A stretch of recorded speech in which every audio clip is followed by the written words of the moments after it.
Okay, thank you for joining. Welcome to the 9th and the penultimate episode of the Arctic Resilience Forum 2020, hosted by the Icelandic Chairmanship of the Arctic Council and organized by the Sustainable Development Working Group of the Arctic Council and the Arctic Initiative here at the Harvard Kennedy School's Belfer Center. My name is Joel Clement. This week's episode is focused on the crucial role of infrastructure in building resilience, the enormous infrastructure deficit in the Arctic and some of the enabling conditions that must be met to overcome this deficit. We have another fantastic lineup of speakers and a new tool to talk about. So I know you'll be glad that you tuned in. The session is, of course, closely related to last week's session on financing resilience and some of the enabling conditions that must be met to increase the flow of essential public and private finance into the Arctic. And for that matter, it's also closely related to several other previous sessions like renewable energy, broadband, human health and pandemics, and so on. So if you had to miss any of those sessions, I recommend you go to the Sustainable Development Working Group's website to watch the recordings. And yes, these are all recorded. And you'll have a link to the SDWG website pop up in the chat here. With every additional Resilience Forum session, it just becomes more and more apparent that the interconnections among these issues, these are those shared enabling conditions, and the role of people and leadership and communities, these bubble up as the areas that deserve the most attention going forward. So let's get started with this session on resilience and infrastructure. But first, a couple of housekeeping items. First of all, for those of you who would like, there is an interpretation function. So go down to the interpretation button on the lower right end there and click on the language that you prefer. And then as the session goes on, you can enter your questions into the Q&A and they'll be steered toward the session moderator so the panelists can respond. They'll either respond vocally during the session or they'll do so in writing if we start running out of time. But we really do want to get to your questions, so please do engage in that way. Also, when you signed up, you received a link to a Slack channel. And that's a place where you can go to continue the conversation. And what we found is that people will often go there if their questions, if we didn't get to their questions, or if they have more they want to talk about. That platform allows you to have conversations with other participants, but also with some panelists and others that parachute in there. So that's it for housekeeping. Let me introduce today's moderator to get things going. Jack Durkee is a program associate for the Wilson Center Polar Institute. And he's also the manager of the Arctic Infrastructure Inventory there. So Jack, take it away. Thanks, Joel. Thank you for setting the scene for today's session. Good morning, everyone. My name is Jack Durkee, and I'm the program associate with the Wilson Center's Polar Institute. I manage our newly launched Arctic Infrastructure Inventory, among other strategic initiatives. I am excited to facilitate today's Arctic Resilience Forum session on infrastructure. I would first like to thank the forum's organizers, as Joel said, the Icelandic Chairmanship of the Arctic Council, the Sustainable Development Working Group of the Arctic Council, and the Arctic Initiative at Harvard Kennedy School's Belfer Center for convening this important series of discussions. I also want to thank Joel Clement and Brittany Janis of the Harvard Kennedy School and Jennifer Spence of SDWG in particular for their leadership in making this forum a resounding success so far and for inviting me to facilitate today's discussion. Infrastructure is the backbone for all Arctic activities, whether you're talking about climate change, economic development, communities, national and civil security, the list goes on. We all know there's a need for infrastructure across the region to support this range of activities, and more importantly, a need for this infrastructure to be sustainable and environmentally friendly. But how do we achieve that? How can we incorporate resiliency into both the conversations about and the development of infrastructure? And what challenges do various stakeholders face when building physical infrastructure in the Arctic? How does climate change exacerbate vulnerabilities in existing infrastructure? And what about educational, scientific, and cultural infrastructure? We'll explore these questions and more in today's session. Before turning to the first speaker, I'd like to briefly review the session agenda and related logistics. First, Sam Schimmel, an Indigenous youth advocate, Arctic youth ambassador, and student at Stanford University, will speak about the realities of living in a rural Arctic community, how climate change exacerbates vulnerabilities in existing infrastructure, and how resiliency in infrastructure needs to include education systems. After Sam, Jennifer Spence, Executive Secretary of the Arctic Council's Sustainable Development Working Group, and Inutuk Holm Olsen, Minister Plenipotentiary and Head of Representation for Greenland in the Danish Embassy in the United States, will discuss infrastructure beyond the commonly held perception of physical infrastructure, including science, cultural, and other types of infrastructure. After that, I'll have a discussion with Taylor Holzhauser, research fellow at the Wilson Center's Polar Institute and business development analyst at the Alaska Ocean Cluster, about how infrastructure development can promote resiliency and how the Wilson Center's Arctic Infrastructure Inventory, a newly launched tool that can be used to advance resiliency in the infrastructure in the Arctic. After these discussions, we'll bring all the speakers back together for a group discussion and have more opportunities to answer some of your questions from the audience. Please feel free to submit your questions, as Joel said, via the Zoom chat feature at any point throughout today's sessions. And if we can't get to them, please submit them via the Slack channel as well. With that, I think we are ready to begin. So Sam, over to you. Jack, thank you for that introduction. Hello, everybody. My name is Sam Schimmel. I'm Knights Indian and Siberian Yupik Eskimo from Gamble, Alaska. And I think, well, and just for some context, we live on a small island out in the middle of the Bering Sea. We're around 200 miles off the coast of Nome and about 40 miles off the coast of Siberia. And so we are really an Arctic community. And we suffer a lot of the ill fates of Arctic communities, which is to say that there is not reliable power. There is not clean drinking water. The infrastructure of our community is not up to par with that of the rest of this country. And so what this means is that communities like mine are made all the more vulnerable to climate change. When there's a storm that comes in and knocks out our wind turbines, we don't have a reliable generator that we can use to heat our homes. When a large storm pushes large amounts of seawater up and floods our aquifers, we don't have a water treatment center that produces water that's fit to drink. And so right now, we're at a turning point in the Arctic. With climate change, Arctic communities are going to be becoming more and more engaged in the larger economic sphere of the world. We're going to be getting more and more exposure. Previously, I had served on the climate action leadership team for the state of Alaska under Governor Walker. And one of the questions that we contemplated was what happens as the Northwest Passage becomes a viable shipping route?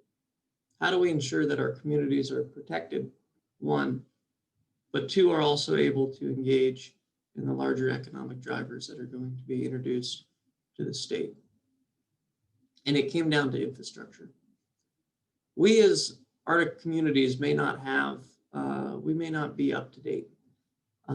And there are deficits in place that are enormous. We have poverties that most people can't even imagine. But that means that we're a place for opportunity, a place where the newest and best available science and technology can be merged and integrated into communities. And where we can really build the Arctic of tomorrow. I think that one of the major things to come out of our climate action leadership team was the idea of we can't simply just build up our built environment in a sustainable way and hope that it works. We need to build systems that lead to sustainable practices, that lead to Native students and rural students and Arctic students being able to take positions in four-year colleges, in technical programs, in PhD programs. We need to think of infrastructure not only as our built environment, but also as education, as engagement, as making sure that communities are able to be interested in building a better future for themselves. And so I think that we have a wonderful group of people convened here today who know all sorts of different things about the Arctic. And so I'm very much looking forward to hearing what you all have to say. So thank you.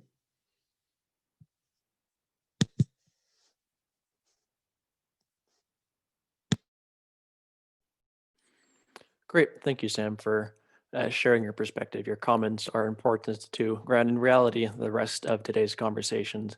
I think your point, you said a place of opportunity to build the Arctic to tomorrow is really important and a theme that we should, discuss more today. You had mentioned that you served on the climate action leadership team for the state of Alaska. Could you go into a bit more detail about some of the considerations of that team that went into infrastructure investment decisions? Of course. So the climate action leadership team was a group that was convened under a administrative order by our governor of 20 people. Most of them were business leaders, policy leaders, influential people in the state of Alaska, and I was the only Alaska Native youth who was put up.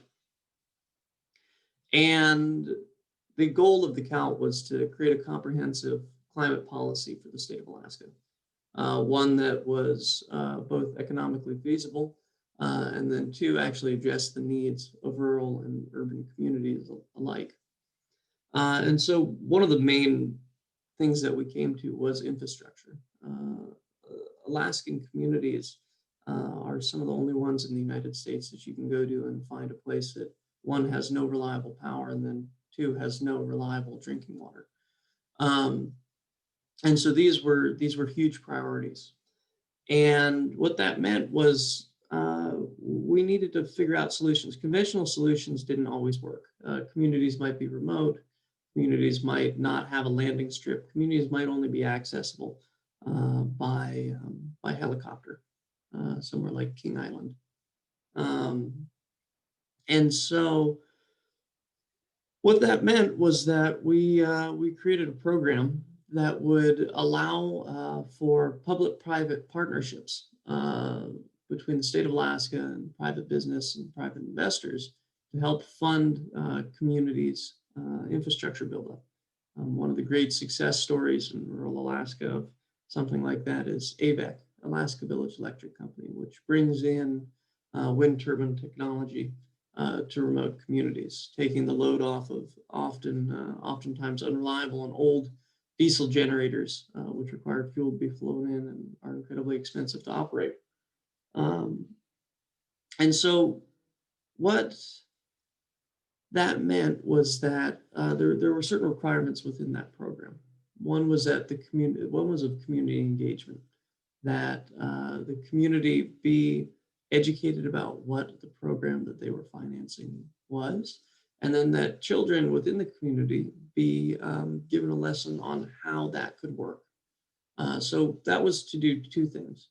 One was to get youth and young adults interested in clean technology, clean power, and science, something that we need to ensure that our next generation is interested in. And then two, it allowed for the building of a pipeline, for lack of a better term, of competency for communities. Oftentimes, you may not have a science teacher or somebody who is able to interest students in a real-world application of science. And so seeing that firsthand allows kids to get experience and to strive. So that's what we did. Great. Thank you for that, Sam.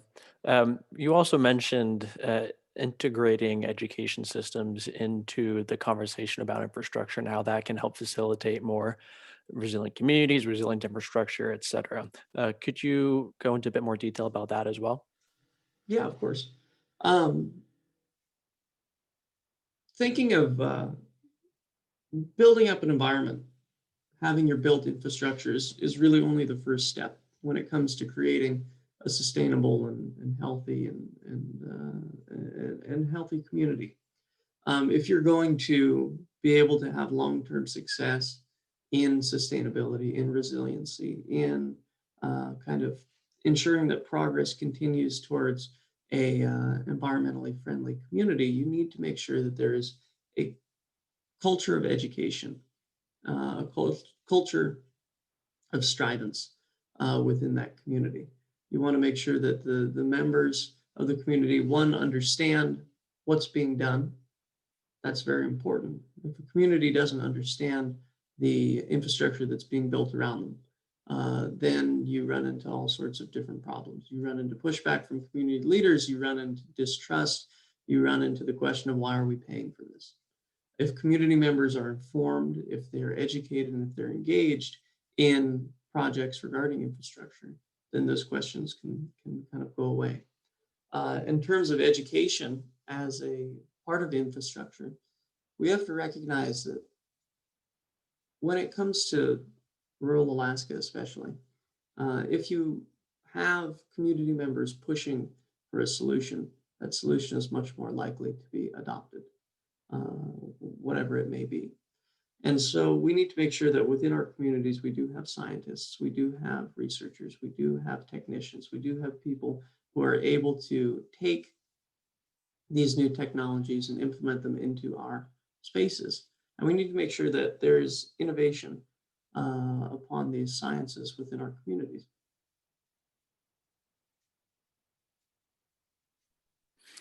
Great, thank you, Sam. I think that's a really important way to frame how to not so much integrate, Indigenous communities, it's not the right word, but to ensure that Indigenous communities are active and leading in, the type of investment infrastructure and, getting to the point where they can be resilient, we can be resilient as an Arctic community. So I think that's a really good way of framing that approach. So I thank you for that. We've got one question from Todd's Formo. He was wondering what was discussed in terms of maintaining subsistence and traditions in relation to built both physical and educational systems. I think he means in terms of the climate action leadership team, but if you would just, dive a bit into that, Sam. Yeah. Well, I think it's really important to understand what subsistence means in a lot of communities in Alaska. Subsistence in a lot of places means that it's a cultural activity rather than one that truly means you hunt to eat. Food security is directly reliant in many of our communities on subsistence hunting. That may mean that there may not be a grocery store in a town, or it may be that that grocery store is understocked and overpriced in such a way that communities can't engage in it. And so in our discussions, it was always a central piece. We do not infringe on subsistence. Subsistence comes first, as does communities' ways of life. Built environments and infrastructure are meant to help communities continue to exist. It's really a goal of adaptation when coming from the state level. What does a community need to continue to exist the way that it has for tens of thousands of years? What can we do to help? And so, with regard to subsistence, there really came only two discussions. One was on how do we allow for shipping in the Northwest Passage, but also make sure that our whalers on the coast are protected. And the best way to do that was, I think, through the Bering Sea Resiliency Act and Obama's Bering Sea Resiliency Order.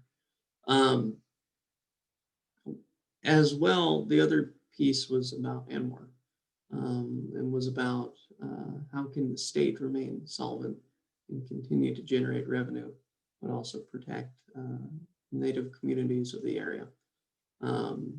Those discussions were had, and yeah. But in terms of subsistence, that is one of the highest priorities that we can have. Great, thanks, Sam. We've got more questions rolling in that we'll have to save for the group discussion later today, and if not, Slack later. So with that, I would like to move on to the discussion, the next discussion with Nutuk Holm Olsen, Minister of Plenipotentiary and Head of Representation for the Greenland and the Danish Embassy in the United States, and Jennifer Spence, the Executive Secretary of the Arctic Council Sustainable Development Working Group. This discussion's focus will be on sustainable approaches to infrastructure beyond that narrow definition of physical infrastructure. Both Inutuk and Jennifer will give them presentations before we have a brief conversation as we did with Sam. Jennifer, would you mind kicking off this conversation by describing what resilient infrastructure is and what SDWG is currently working on in this sense? Great. Thanks, Jack. When you gave me the question about, thinking about what is resilient infrastructure, and it seems like a really sort of simple question, right? But I felt it was really important to break it down in order to really answer it. And so first, really looking at the question, what do we mean by infrastructure? And so I was really pleased to have Sam speak first, because I think he did such a fabulous job of talking to us about really understanding that infrastructure goes beyond the built environment. It goes beyond physical infrastructure, and we need to look at things and understand the relationship between the physical infrastructure, the social, the cultural infrastructure, but even right along to the people, right? And we have to recognize these, and perhaps some will argue that means that infrastructure becomes everything, and that's too broad. But I would propose that resilience really depends on advancing all these elements, and that these different types of infrastructure you have to see the interconnections between them, and that really resilience gives us the lens to see those interconnections. What's really fascinating to me about talking about infrastructure now is we've had so many sessions. This is our 9th session on resilience. And I was thinking through the different sessions we've had so far. And I mean, whether you're talking about energy, human health and pandemics, broadband connectivity, Indigenous youth leadership. Oh, we have someone on the line. Okay. I think it stopped now. So whether, Indigenous youth leadership or food security, we talked about financing last week. Every single one of these sessions, it's safe to say the issue of infrastructure came up. It's just so prominent in the Arctic context that we can't, we really, everything interconnects. All of the different themes we wanted to tackle really come out there. And so it's really seeing those interconnections is critical. So then sort of moving on to the question of what do we mean by resilient infrastructure? And so sort of going, okay, so we can understand this is infrastructure that can withstand shocks and come back stronger and allow Arctic communities and environments to thrive. I think we've used that sort of definition for how we've been talking about resilience. But I want to also distinguish that there's two, when we talk about the resilient infrastructure, we're actually talking about two different things again. There's infrastructure that is resilient, and then there's infrastructure that enables resilience. So looking at first resilient infrastructure, and I think, Sam gave some really great examples of, if you've got a built environment and you're talking about roads and ports and broadband connectivity, that you really need to think about how this infrastructure is consistent or appropriately developed for the Arctic environment. It's dramatic annual changes in the environment that it has to be resilient towards. And then we're talking about climate change, and we're talking about the impacts of dramatic environmental events. And unfortunately, we know that building physical infrastructure in the Arctic is frankly very expensive already. And when you add in the idea that you need to mitigate or anticipate or adapt infrastructure and that's a cost on top of that. But ultimately, you're looking at a long-term situation, and it would be short-sighted to think that we can cut corners in the short term in building infrastructure and not prepare for needing to have resilient infrastructure. I think the other part of this idea of resilient infrastructure, we have a perfect example with the pandemic that has just taken place. So how well can our social and cultural or physical infrastructure really respond or to that kind of shock of the system? And frankly, we've had an opportunity to look at what does this mean for hospitals? What does this mean for housing? What does this mean for transportation and food systems? And we've seen some strengths within communities, and it's really important to capture those strengths. But we've also really seen the vulnerabilities, and it should really, I think, be a wake-up call that we need to look at what that means moving forward for infrastructure. The second part about infrastructure that enables resilience, for me, again, sort of leveraging what Sam said, I like to think of it as it's less about what the thing is, what the infrastructure is, and more about focusing on how we do infrastructure. So the questions I sort of put out to experts who are doing work in this area is, how are communities engaged in identifying and realizing infrastructure needs? This is a really important question to ask. How are decisions about infrastructure made that respect Arctic environments and peoples? And how are infrastructure investments prioritized, and by who? These are big, big questions, and they need to be considered. And if we're going to take a resilience sort of lens to this, we have to begin to have these interconnected conversations. Thank you, Jennifer. So I realize I haven't answered the second part of your question, but I wondered if I wanted to stop there and let you talk. Yeah, no, well, so your last comment is getting to a point that we just received a question about, so I may pull on that thread a bit. About how prioritizing which projects to invest in, which infrastructure projects to put money towards, and how to prioritize that. The question ties that to the unprecedented amount of stimulus due to COVID and the push for infrastructure projects. How do we as the Arctic community incorporate the human face when there's such a competition to get these projects out the door, especially in the Arctic? And the question is there a way to realistically do all of the proper consultations at the speed that we're working at right now? Yeah, I mean, I think it's a great question. It came up last week when we were talking about financing. Frankly, we can expect that with the effort to have economic revitalization globally, that there's going to be money flowing.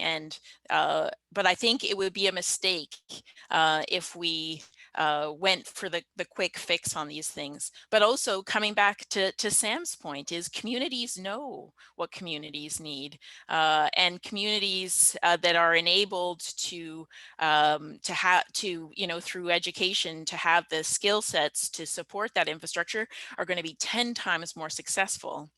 And so we need to take this as a window of opportunity for the Arctic, as people who are working and who recognize both the strengths and the vulnerabilities in the Arctic. We know that there's a window of opportunity. As shocking as the pandemic has been and as hard as it's been for many people, this is also a time when we can address issues that have been long-standing issues in the Arctic context when it comes to infrastructure. Great. Thank you, Jennifer. I'm going to pivot to Inutuk real quick, and then at the end of his comments, bring the two of you back together for discussion. So Inutuk, could you start by speaking about how the government of Greenland is developing infrastructure, and also how the government works with communities in this sense? Absolutely. And thank you, Jack, and also to the organizers for including me here on this topic, because it is really an important topic, because as been said, we need infrastructure so badly, I think, in the Arctic, and to develop the infrastructure. The whole approach to, physical infrastructure in Greenland is that because of the small population, there has been and continues to be, I think, a governmental drive and control of public infrastructure, to be able to provide, I think, more or less a uniform service level to all inhabitants of Greenland has been kind of the central theme that we've been focused on, because we are, we're scattered all over Greenland, and because we only 56,000 people, I mean, you don't have a lot of kind of commercially viable, infrastructure projects. So that's why I think it's been imperative for the government, to be able to continue to develop physical infrastructure. And that means that, historically, all forms of infrastructure have been publicly funded and, therefore gone through a political process of approval, both from the government, but also the parliament, including, a priority list based upon, reports, sometimes, report after report, because, if I am to draw a parallel, I've been following the whole discussion here in the US about the need for icebreakers, that's been debated for years and years and years, and now you're beginning to see that, fruition, I think. And you're not alone in that, because some projects, because of the public and political scrutiny, it can stimulate quite a debate, which in some cases it takes years. Like the airport projects, we are currently constructing, those been debated, I don't know for how long, and we've seen one report after the other, dealing with that. But now, something is, kind of, evolving finally. In recent years, we have seen, and I think we'll probably continue to see a form of public-private partnership types of infrastructure projects, like we've seen with the construction of a new port in Nuuk, and with the airport projects in Ilulissat and Nuuk, where you set up a holding company in charge of developing the project based upon a business model. While part of the financing is public, they also those holding companies also go out to the financial institutions to take out loans. But I think while pretty much all kind of public services and infrastructure that provide services to all citizens are government-owned and financed, mining projects are different. The different mining license holders are responsible to raise the necessary capital to carry out, the project, as these are private corporations. So in this case, Greenland is, I think, not different than other North American Arctic countries in that respect. But then in conclusion, as it has been raised about different kinds of infrastructure, I think in general, while we need to continue to focus on developing the physical infrastructure, we should, I think, also view the concept of infrastructure in a more general way. And I think of Greenland and our development of autonomy, we have and continue to, I think, develop our, for example, education infrastructure, scientific infrastructure, et cetera, because we need this human-focused view of developing our societies, to empower and grow our abilities and know-how. So speaking, of Zoom, where we can zoom in and out, when thinking of infrastructure. And with that, I give the word back to you. Thank you. Great, thank you, Anutag. One thing that the both you and Jennifer have been speaking about is the need to widen the scope of how we see infrastructure beyond just the physical aspect of it, whether that's social or cultural or scientific, and that really can help promote resiliency and achieve that resiliency, at a community level and at the infrastructure level as well.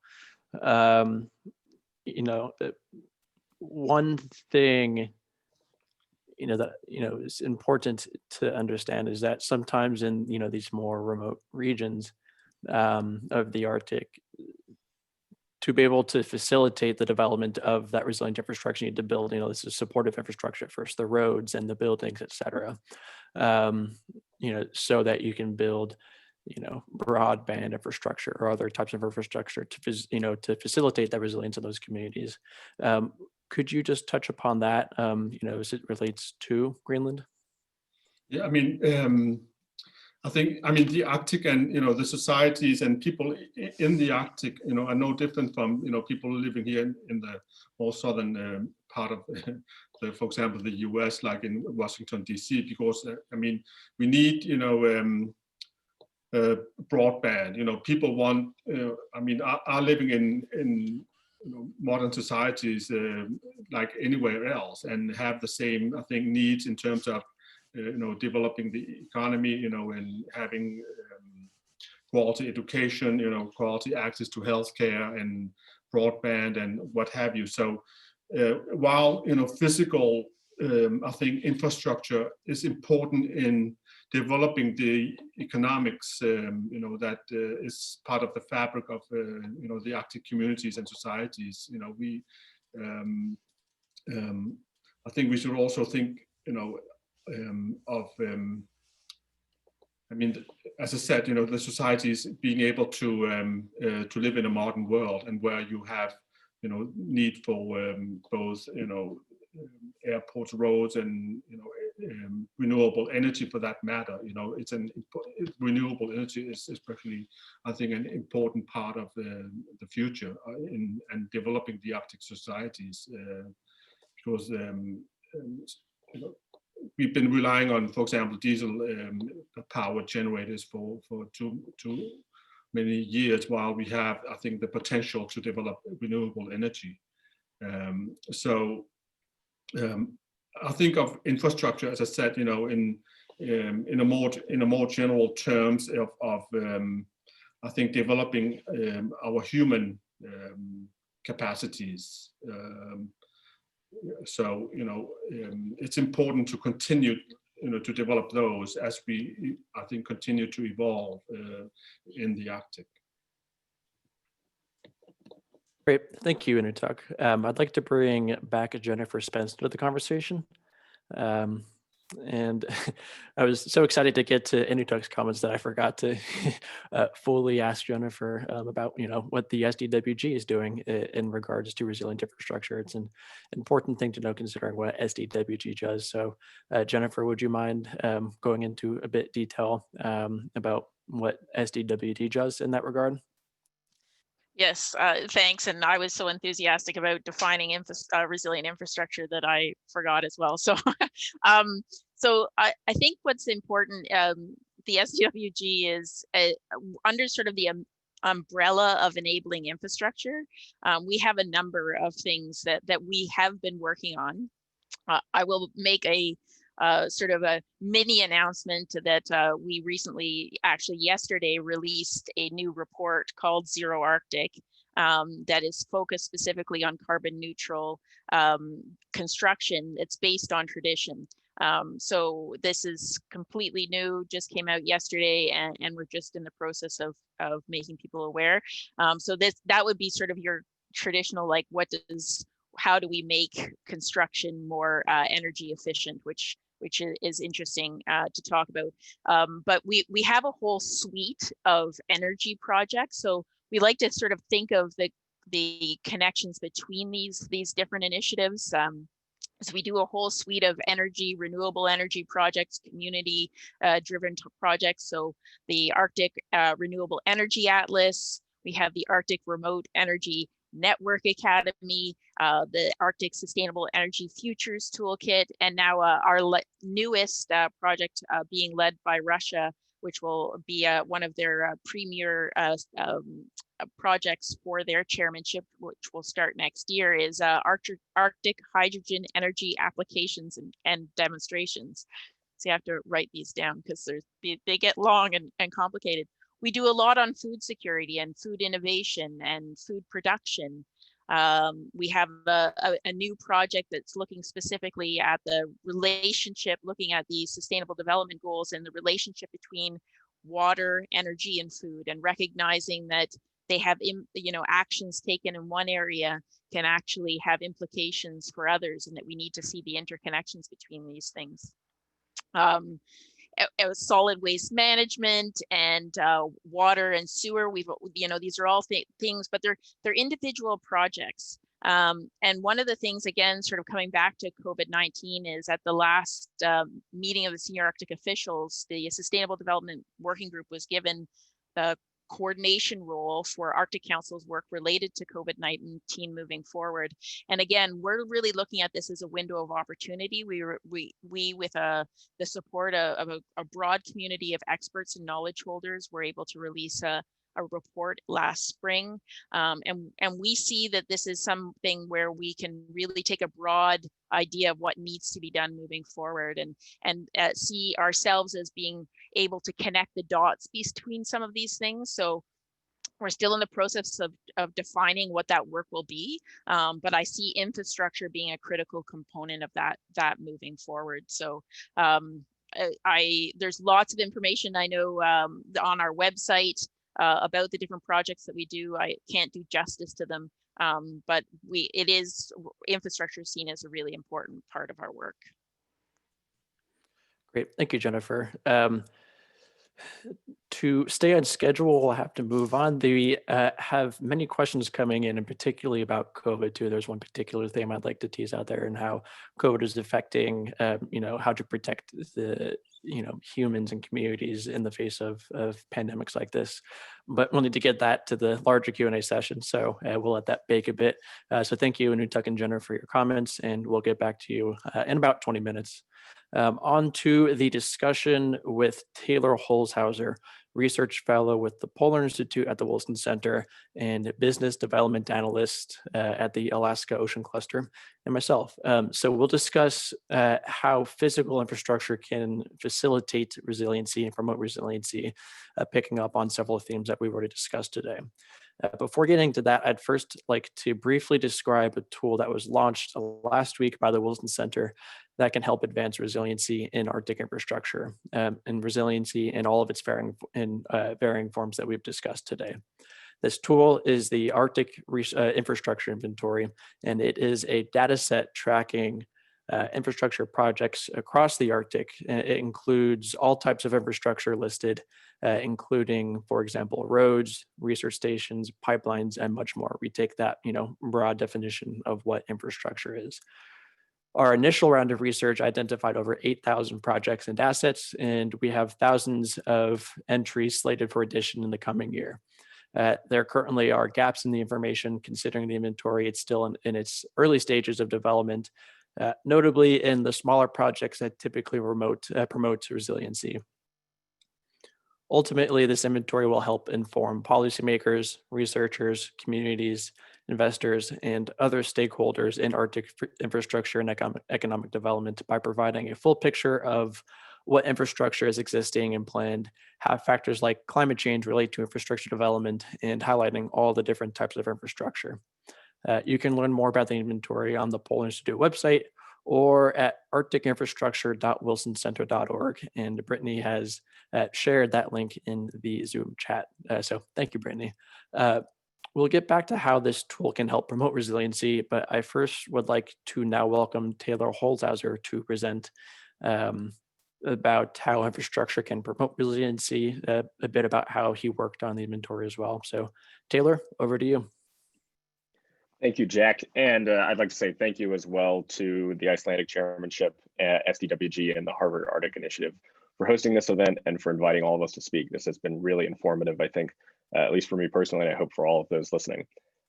Jack, I was going to take a little bit of time maybe to talk about what AII, the Arctic Infrastructure Inventory, I'll keep referring it to as AII or the inventory, what it can do and how it is a tool as it is envisioned rather than necessarily how it is. And then I'll talk about kind of where the gaps are that we hope to fill in phase 2.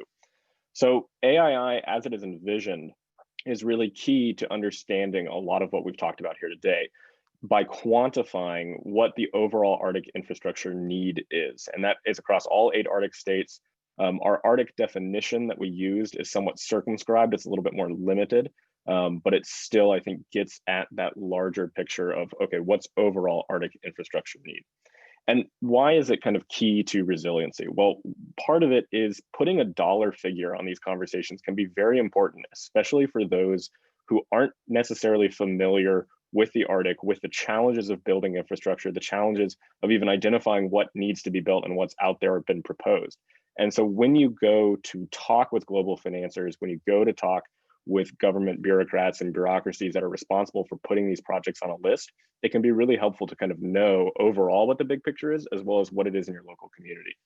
So when it comes to raising capital, whether it's private or public, we see AII as being an integral tool for that. It highlights as well the diversity of infrastructure across the Arctic.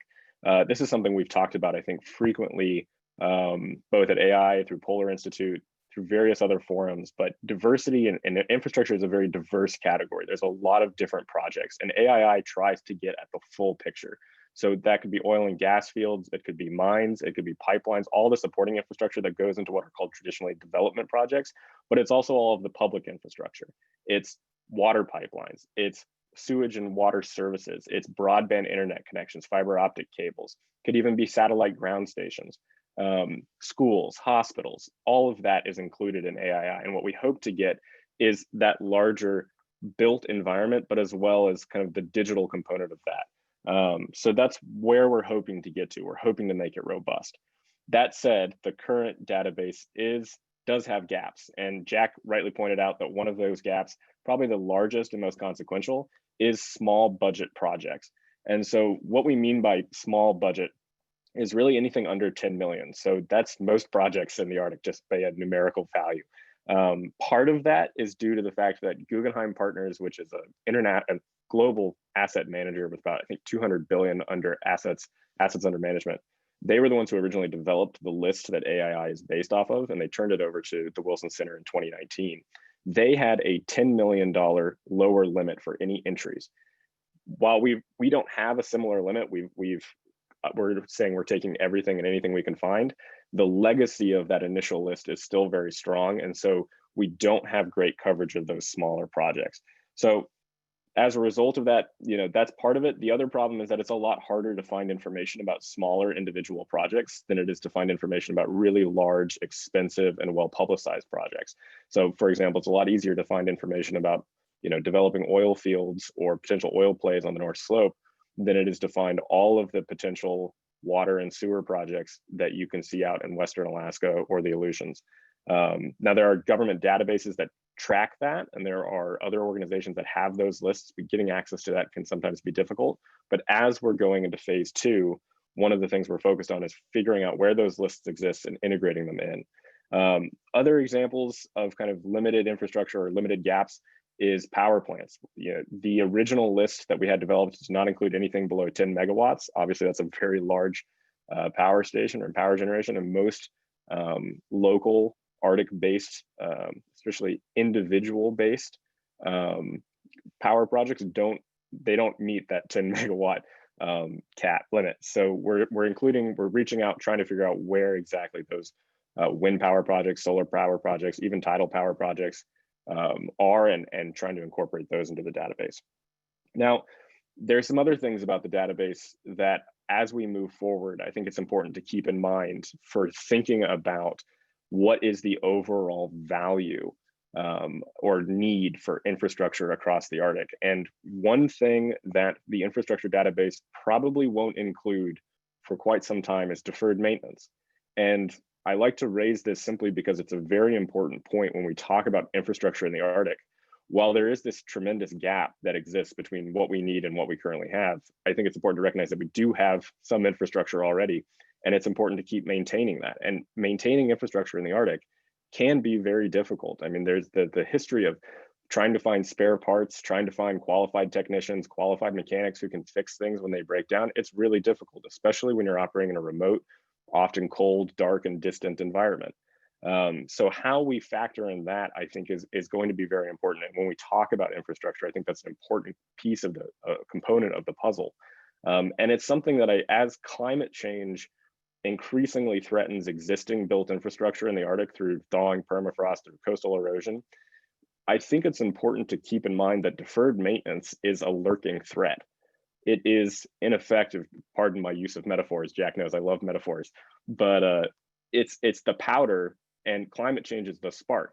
And I think we're starting to see across the Arctic where projects that got built 30, 40 years ago, which are now at end of life for their initial capital budget and do need some deferred, they need maintenance that has been deferred for a little bit too long to now come in and say, okay, we need to shore up these walls. We need to look at the foundations. We need to fix broken pipes, leaky pipes, all of that. It hasn't been done, and climate change is going to exacerbate the threat, and it's going to lead to kind of certain failures, critical failures in key infrastructure. And I think we saw that this summer in the Norilsk diesel oil spill in Russia, where it was partially thawing permafrost, but also likely just deferred maintenance on a storage tank that led to one of the largest diesel spills in the history of the Arctic. So I think keeping that in mind is really critical. The other thing that we are hoping to get, I think, with AII and probably the phase 2 or maybe even a phase 3 is looking at who's funding what and how much has been committed and what are the mechanisms, who funds what, where does the money come from, how does those capital flows work. And that I think is also important because there's not just a diversity of infrastructure across the Arctic, there is a diversity of funding mechanisms and arrangements. And I think if you just look at Alaska alone, and I apologize for a lot of Alaska heavy comments here, that's where I'm from and what I know best. But even if you look across, the north slope of Alaska, the Northwest Arctic, Western Alaska, Bering Sea, coastal villages, all the way in through the Aleutians, you walk across that environment and you're going to see many different arrangements for financing and maintaining infrastructure. And I think AII hopes to one day get to the point where we can tease out what those relationships are and help both other folks in the Arctic see an example for how you can sustainably fund infrastructure and build that resilience, as well as help other folks even in Alaska say, okay, how do other people do this? How do other communities do this? And that knowledge sharing hopefully gets at a bit of what we've talked about here today with educational infrastructure of how do we build a system for sharing innovative arrangements that get these projects built, get these projects maintained, and at the end of the day, help communities have the assets they need to thrive, not just survive. So Jack, I'll turn it back over to you because I know I don't want to take up too much more time, and me, I can continue talking for a while. So let's maybe open up to questions. Yeah, we're receiving a lot of questions about the inventory itself that I'll probably just answer those via the Slack channel. I don't want to take up more time on today's session speaking about, the tool itself. So just to acknowledge and thank people for those questions. Getting back to, the discussion itself, Taylor, you and I have had conversations before, about how infrastructure is both can be resilient within itself, but also is a tool to achieve resilience in communities.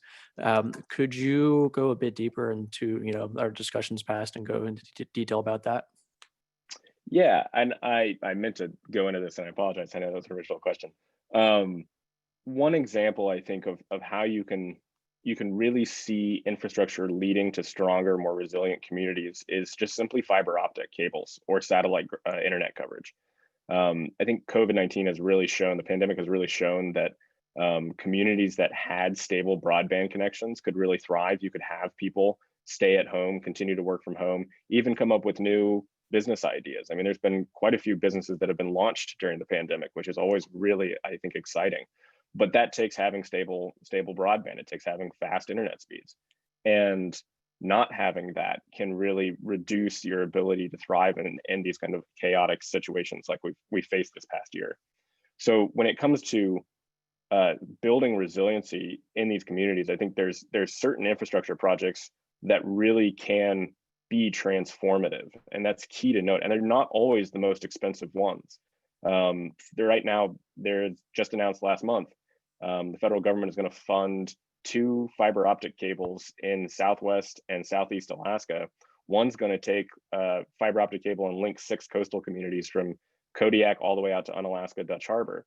And so you're going to have out in Unalaska Dutch Harbor, which is the nation's largest fishing port by volume, and it is really the gateway to one of the largest fishing industries in the world with the pollock fleet and cod fleets. They're for the first time ever going to have the same internet speed as Anchorage and Kodiak and Seattle.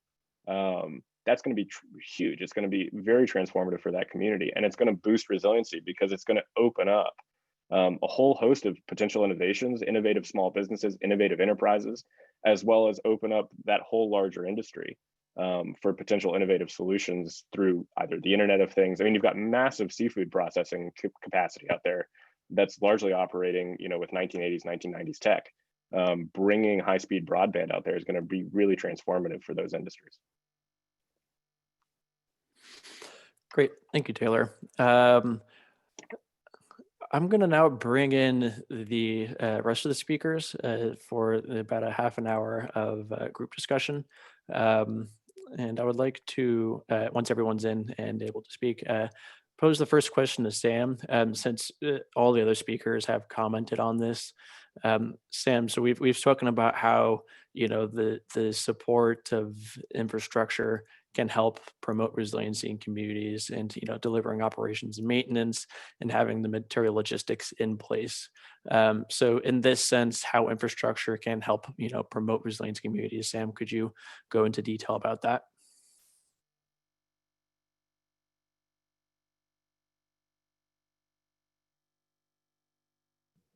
Yes. 1 second. I had to plug in my my laptop.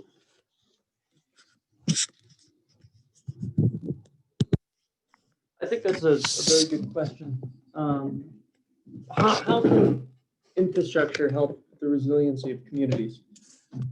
And it's quite simple. We can use our built environment to make it so that our lives are easier. We can use our built environment to protect us from the exacerbated climate changes or weather changes that are happening as a result of climate change. You see this happening all across the Arctic. You see this with seawalls. You see this with berms. You see this with better defended communities. We live right on the Bering Sea in Gamble. And what that means is that in the wintertime, in years past, you had shore-fast ice, which acts as a barrier. You have a sheet of ice that's connected to land that may go out 2, 3, 4, 5 miles offshore. And what that does is it keeps the winter storms off of the coast. It means that when you get 30 and 40-foot waves, they don't crash onto the shore. As climate change is progressing, that sea ice is being eroded and coming back towards the land. And in some years, we haven't had any shore-fast ice. And so that means that winter storms are falling directly on our coastline. Other communities, we're fortunate that our homes and our infrastructure is built back from the ocean a couple of 100 yards, and so we're not in danger of it. But other communities like Shishmaref and other places are built directly on that border. And so you're seeing them building retaining walls, things like that, to protect communities. And so I think those are salient examples of how infrastructure can be used to make life easier in the Arctic and to make communities more resilient. Great, thank you, Sam. So to get back to the question that we had before about COVID, and this is posed to everyone speaking today, the question asked about any specific programs that are in place to implement the distribution of COVID vaccines in remote Arctic regions. But I think a larger point stemming from this question, is protecting, people and protecting communities. And considering the devastating impacts pandemics have had on Arctic communities in the past, this could be an example of resilience. So in that sense, it may not be physical infrastructure per se, but the strategies and plans to distribute these vaccines promotes the resilience in that sense. So it's open-ended question, but I encourage anyone on the panel to kind of comment on the COVID vaccines question itself, or the larger theme of protecting human capital and humans communities in the Arctic. So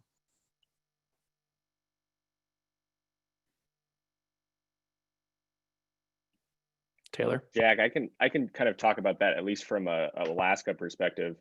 When it comes to infrastructure and distribution of a vaccine, there's a couple of key components that are all kind of related here. One is getting the vaccine out to as many communities, to all the communities that need to get it. And how do you do that? And so what kind of transportation infrastructure exists to facilitate that? And that can be really challenging, especially in cases where you have vaccine doses that need to be kept at a certain temperature or need to be handled in a very kind of unique or very kind of structured way. And also double dose vaccines, which is the most current, probably the most likely one to be distributed right now. And the Pfizer vaccine is a double dose. And so how do you make sure that you're both planning for the initial vaccination as well as follow-on shots? So that's one part, the transportation infrastructure. And that's very difficult, especially in communities where, you know, a combination of weather, a combination of limited number of aircraft, you know, COVID caused the bankruptcy of the largest and kind of single air carrier across Alaska, Raven, Alaska. Now that's coming back online, but they're not servicing all the same routes. There's not that widespread infrastructure in place. There's not a company in place to provide that. So it's going to be a lot of charters. The second component I think that's important is information infrastructure, making sure that people understand what the vaccine is, what kind of the requirements are for, you know, what are the side effects, what is in it, those kinds of things, those questions people have, you know, they want to know answers to, and getting information, good information, accurate information out to folks who are going to be receiving this vaccine. You know, the information infrastructure, that broadband internet we talk about, that doesn't exist for all of these communities, and they may not even know that this what's in this vaccine or what the kind of the process is for it. So I think that's going to be a challenge for those responsible for distribution, and also having people understand that it's going to be unequal in its rollout. You know, certain people are going to need the vaccine first. We don't have enough doses for everyone, so that's going to be an information hurdle as well. Sorry for taking up time there, but those are the kind of two big hurdles I see.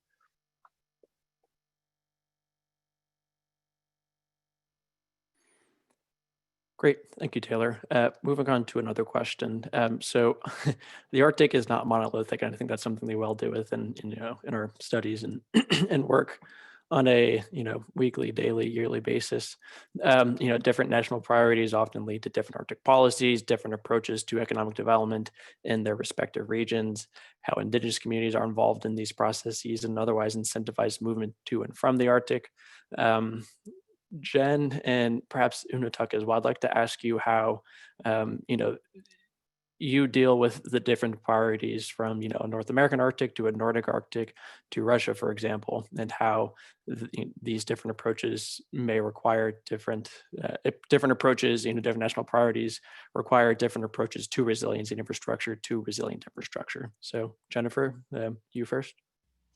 Yeah, it's a great point, and I mean it's one of the challenges is a lot of what when we talk about some of these infrastructure deficits, the North American Arctic in particular is sort of at the center of that discussion, and probably that's demonstrated also in the bias of the people speaking. I'm from Canada, not that but so we're very strongly aware of the infrastructure deficits, especially when we compare that to our Nordic colleagues and the level of investment that we've seen in Russia around infrastructure. And so you really do have to nuance a discussion of infrastructure to be more about the different contexts, and also the ability to share best practices in terms of what it means to have resilient infrastructure will be different in those contexts as well. So I think it's a really, really important point to make. How we deal with it. What's interesting is because we're a consensus-based organization, it's very much that the permanent participants and the Arctic states involved ultimately can put forward projects that are important to them, and they partner amongst each other. So our projects are not always fully circumpolar in character. So when we're looking at things like renewable energy, there is the opportunity to share best practices across. For example, in our academy right now, we have Iceland, Alaska, the U.S., Canada, and Russia involved, and they have different strengths and weaknesses in those areas. And so trying to expose people to those different experiences becomes really important. And yeah, I mean, taking up from Jennifer's comments about the North American Arctic, I think we have to be very aware that the North American Arctic is, has been said, very different from the Nordic countries, from the Scandinavian countries, because we're talking about a much larger geographic area with much less people. So, for example, in Greenland, we don't have roads between towns. The way to get around is to fly or sail, between different towns. So, shipping becomes very important in that respect as well. Having ports, is a way of advancing. I think talking about infrastructure, advancing both, providing the necessary goods and services to smaller towns.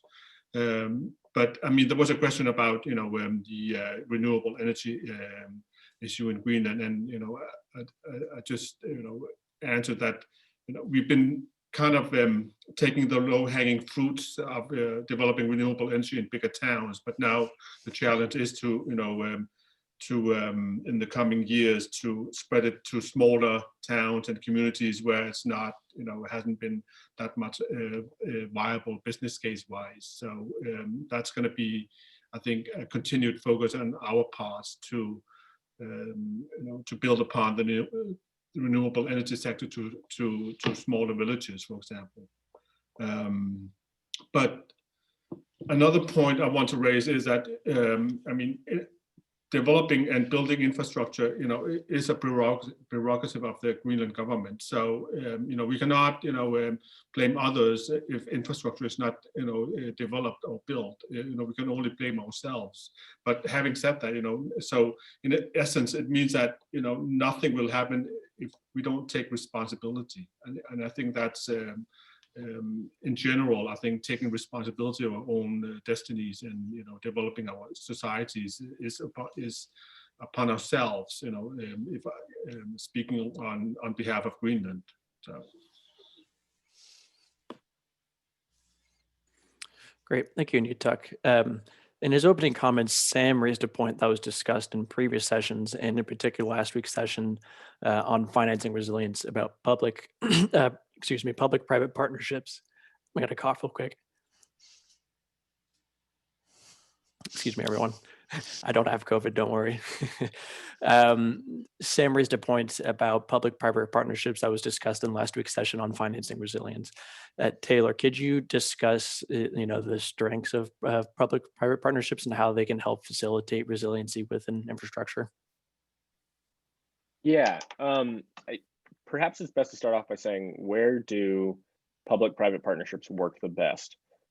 Sometimes it is a co-op situation like AVEC that has shown to be a very successful model, but a lot of times it's in instances where government can play a role as an anchor investor, either with the upfront capital expenditures, and then you can have a private entity managing the operations. So port infrastructure, for example, is often discussed through a PPP model simply because they're very expensive to build, but then once you've built them, they're relatively inexpensive to keep operating. And so you can actually generate a financial return. That's really to get private investment involved, there's got to be a return factor. So where PPPs tend to work best is either in the co-op models or where there is a potential sizable return that's big enough for a private investor to step in. Some examples where you can have what are not necessarily strictly PPPs, but almost cross-public partnerships. And those are really fascinating, I think, to look at, especially where there might be a small private component, but it's really multiple government agencies or multiple levels of government cooperating where they otherwise might not normally. And I think you can look at Arctic Shield, the Coast Guard's operation out of Kotzebue every summer, as a really successful example of this, where the state of Alaska helped finance the aviation hangar that houses the Coast Guard helicopters that are up in Kotzebue doing SNR, helping support research, transportation, all of that for a few months out of the year. And then it's a private hangar for the rest. Those kinds of examples where multiple agencies who might not individually be able to fund a project outright, if they pool their assets and they pool their requisite, operations and various component pieces, can actually get something built. That is very successful. And so those, I think, we definitely need a breakdown of the traditional hierarchies in both government and private industry of, everyone says, well, I own this project and therefore it's entirely mine, and more towards I have this component piece, you have this component piece, they have this component piece. How can we all work together? Jennifer? Yeah, I sort of want to build on that. I mean, I think needs to be sort of more innovation, and I think Taylor, you've made some great points. I think we also need to think of sort of where the vision comes from, and that part of the challenges from a private investment perspective, they've got there's got to be a particular investment that has a particular value, but where the public sort of function, I think, could still do a lot more is in seeing where there's synergies with other initiatives. I'll give the example of a hydro line in the Northwest Territories. Well, they're doing the work already. Why not lay some broadband, some cable at the same time? And where are there more opportunities to not just have a road that goes to the mine, but what does that mean for a community, like so that you don't just have, these sort of standalone kind of pieces of infrastructure, but more a vision of what the infrastructure needs of a broader area is, and then sort of build them in building blocks together and see that longer term vision of where we're trying to get and how different individual projects can contribute to that. Taylor? I would just build, I love that, because I think that that's another key part of the financing is a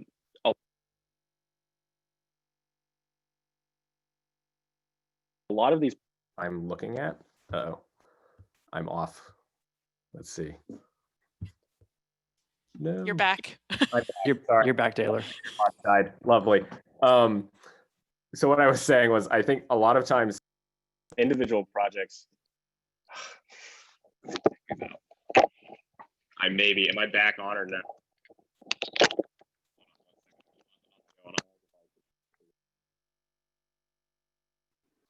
You can hear, there we go. Thank you. Sorry about that. Audio troubles in Alaska. Lovely.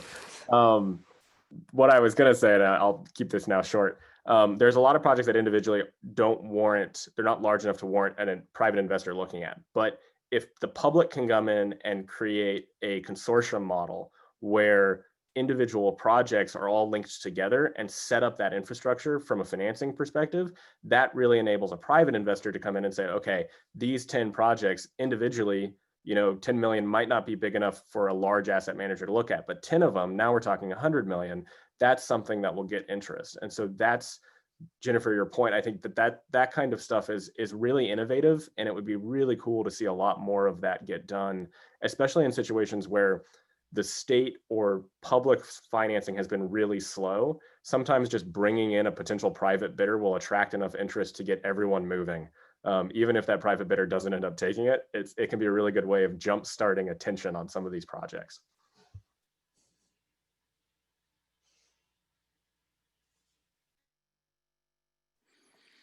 Cool. Thank you, Jennifer and Taylor, for your conversation about that.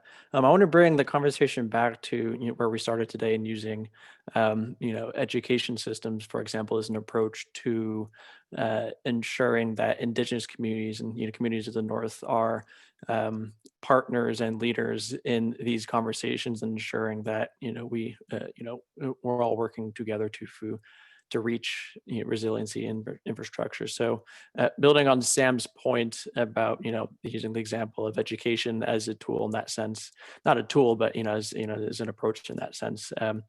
And would you comment about education systems and promoting resiliency and infrastructure in that regard?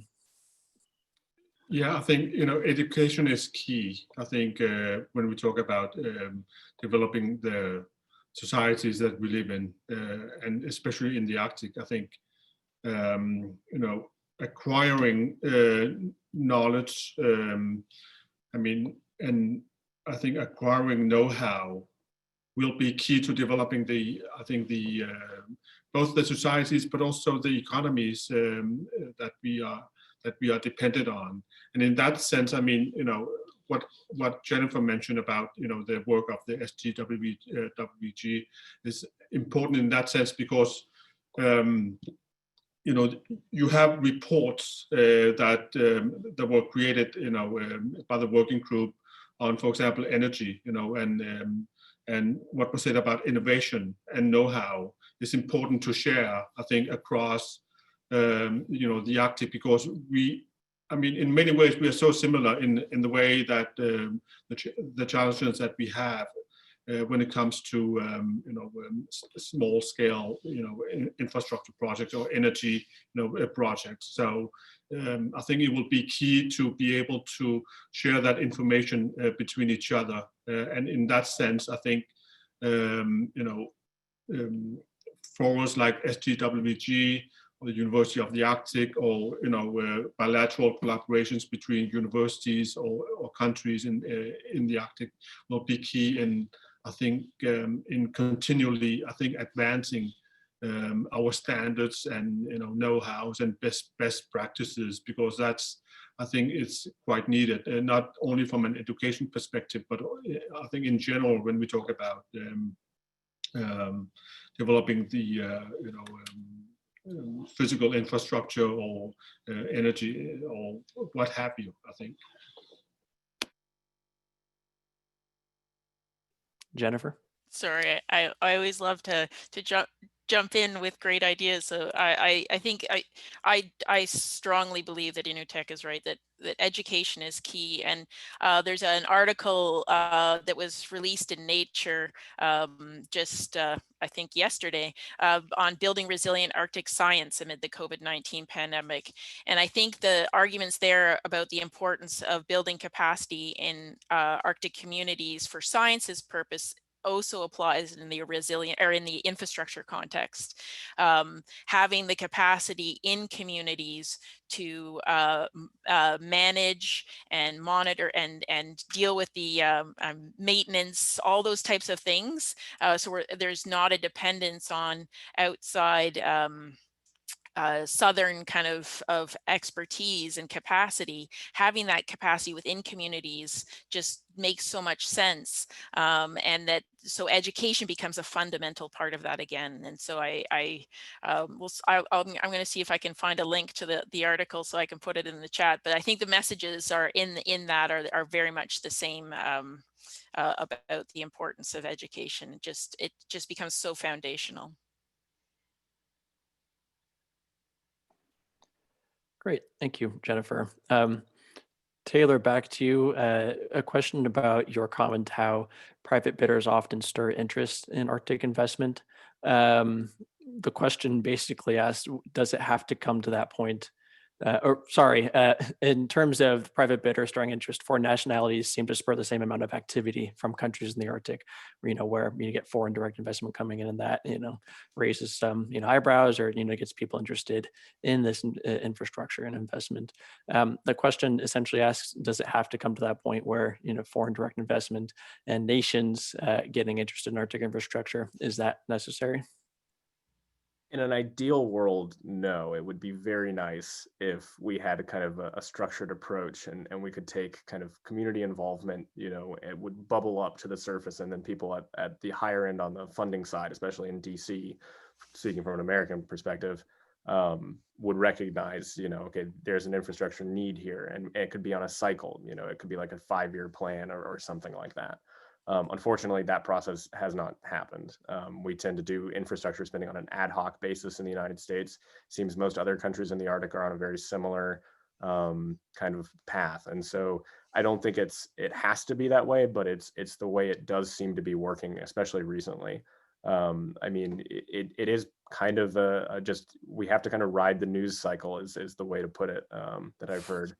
And unfortunately, that's just kind of the way DC tends to work. Other foreign capitals tend to work. I think as you see the development, though, of local initiatives like AII, where we are, taking in local interests and local needs as they're expressed by the local communities, that will help put some pressure, I think, higher up to have more of a process and more of a sustainable plan, rather than to just kind of wait for like this incident in August in the Bering Sea to get any attention to the region.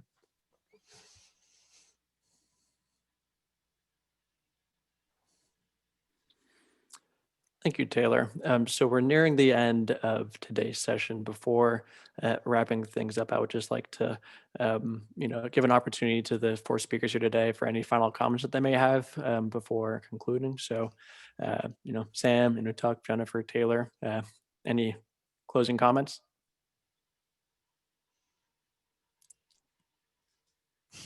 my mic's on, so I'll go.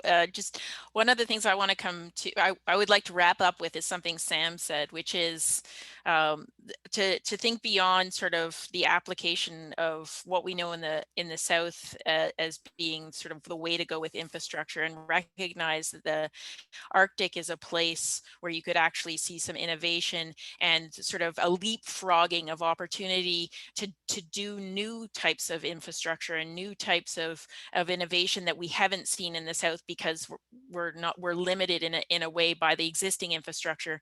So I sort of see it as there's so much potential, and how can we really sort of build on that potential? So thank you. Thank you, Jennifer. And Utuk? Yeah, thank you. And I think, I mean, there's a lot of, discussions about the, the growing importance of the Arctic, the melting ice and new shipping lanes opening up, interest from non-Arctic countries. And I think, in that respect, I think we also entering a new era where we, with this focus on building infrastructure, be it physical or educational or in whatever way. I think we want. From at least from I think from a Greenlandic perspective, it will be interesting to see how infrastructure is being developed across the North American Arctic, so we better able to connect with each other. Because right now, I think there will. Continue to be, I think, a lot of north-south, relationship and dependence. But we should also see, I think, more east-west kind of relations emerge, and I think we'll developing the different economies and economic possibilities, as well as I think the great need for more infrastructure. We will have an opportunity to, I think, build upon more east-west relationships to complement the north-south. Great, thank you, Utuk. Taylor, over to you. I saw Sam had his hand up, so if he wants to go, I'll let him go first. Oh, go ahead, Taylor. Awesome, thanks, Sam. I would just say again, reiterate thanks to all the sponsors and to the folks on the panel. And one of the things I always like leaving these on a note of excitement. One of the things that I'm very excited for as we're looking across the board is that a lot of the infrastructure that will be required for innovation, to really jumpstart innovation in local communities and really build that resilience through entrepreneurialism, that's relatively cheap overall. It's fiber optic cables. It's building more resilient buildings. And while the price tag may look very expensive, in the grand scheme of things, it's not. It's relatively cheap. So this fiber optic cable that was recently announced, that's a $50 million project. In the grand scheme of $1 trillion, that's relatively small. It's something we can do relatively quickly. And I think we're going to see a lot of these smaller projects that are coming online in the next 5 years really have transformative change and jumpstart small business developments, jumpstart startups, jumpstart entrepreneurialism in ways that we've seen in other communities, both across the US and across the world. So I'm really excited for that, and really can't wait to see the really cool stuff, especially across kind of Arctic coastal environments. I think we'll see some really amazing products and amazing people in the next 5 to 10 years. Thanks, Taylor. Sam, any final comments? Yeah, I think we're in a great place here and in a great opportunity to move forward. But in doing that, I just want to make sure that one thing's always remembered, that rural communities, Native communities are partners and not test subjects in these projects. While I served on the council, I asked Mira Kohler, who runs the Alaska Village Electric Company, how have you mitigated pushback to your projects in remote Alaska? And she said, well, you have to make sure nobody feels like they're a test subject. You have to make sure that we're all partners in this endeavor. And as soon as you take on that idea of we're here to help, we're the givers of help, your project will fall apart. And so in the building of infrastructure, science, technology, incredibly important, but so are interpersonal relationships with communities. And so work with those and work with everything else. And let's see what we can do. So thank you guys very much. Great.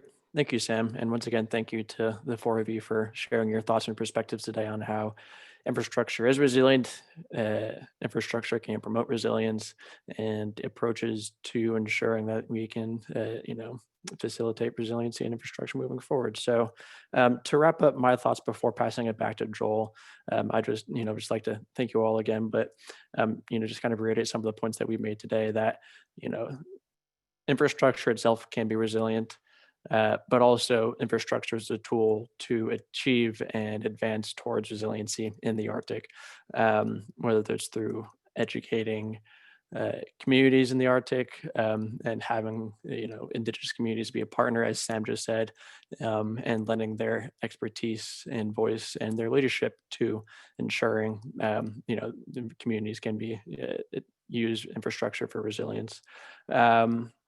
And information sharing in that sense as well, across the national borders, different national priorities lead to different, as I said before, Arctic policies and whatnot. So, once again, I would like to thank the organizers of the panel today, the Icelandic chairmanship of the Arctic Council, the Sustainable Development Working Group of the Arctic Council, and the Arctic Initiative at the Harvard Kennedy School's Belfer Center, all four speakers for joining us today. And yeah, that's it for me. Joel, back to you. Great. Well, thanks so much, Jack. And thanks to all the speakers, and particularly Sam, thanks for bringing us back to community at the end there, because I think that's what it does come down to. You all have just shown us that despite the enormity of this infrastructure deficit in the Arctic, the risk that this deficit poses to health, food security, safety, and so on, there are some opportunities to better understand and resolve the problem. And there are some tools like the infrastructure inventory that can help get us there. But the Arctic is transforming into a new and highly uncertain climate state, as we were reminded again this week by the Arctic Report Card from the U.S. National Oceanic and Atmospheric Administration. So it's important that we do take those steps and bring energy to overcoming this deficit so we can get to that desired future Arctic that Sam described. But it's not an excuse to impose top-down solutions. And as several speakers noted, the communities know what they need. They should have a say in how this goes. They should receive the training and education to build their capacity to weigh in, but not just to weigh in, but to weigh in as partners, as Sam noted at the end there. And I think that's really important. And as we learned in other sessions, whether it's about food security, health, or gender empowerment, it's clear that decolonization and indigenous knowledge play key roles in achieving that vision. So isn't it lucky that our final Resilience Forum session next week at the same time is about just that? In a talking circle format, the speakers are going to describe what it will take to journey from respect for indigenous knowledge to co-production of knowledge in the Arctic. So huge thanks to the speakers and panelists, the organizing committee for the session, and all of you for joining and asking a ton of great questions. So remember the Slack channel if you want to keep the conversation going. There's a link in the chat to next week's session, so you can sign up there. Please do tune in next week for that final session on honoring and elevating indigenous knowledge. And in the meantime, stay healthy and safe. And thanks for joining us today.